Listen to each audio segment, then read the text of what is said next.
There are benefits to growing up in the city of Baltimore, but there are also challenges. Sometimes without a personal advocate, you have to learn to advocate for yourself. I grew up without the guidance of my mother or my father. My mother was an addict and my father was incarcerated for the first 13 years of my life.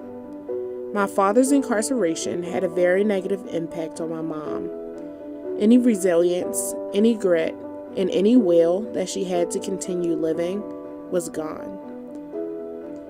An anonymous person reported that they were worried about the safety of my siblings and I. As a result, we entered a long phase of our lives that began comprising of streams of social workers, long days in custody court, and awful stays with strangers. I moved from foster to foster home and from school to school. Without my parents, I began to look for people who could guide me. During this search, I met my cousin. At age 11, my cousin took me in and became my guardian and caretaker. He was amazing and told me that he would always support me, but he lost his job, and to take care of us, he started selling drugs. He was shot 6 times in his back and killed. I felt as if the one person who cared about me was ripped away.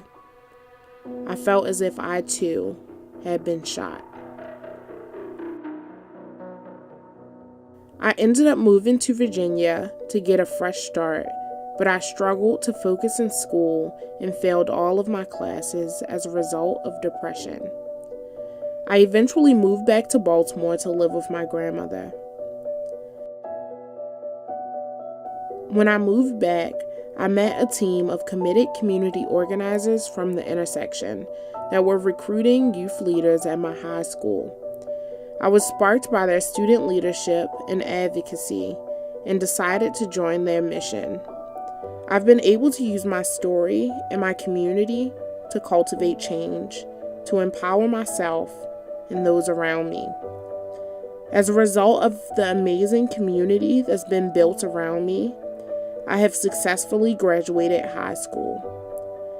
I've broken the barriers and defied the statistics that were meant to keep me from graduating. My goal is to equip other young people with the tools and resources they need to be successful and to break barriers that keep them from reaching their goals. My name is Dawnya Johnson, and I am a future Goucher College student. This is my story, and I am an American graduate.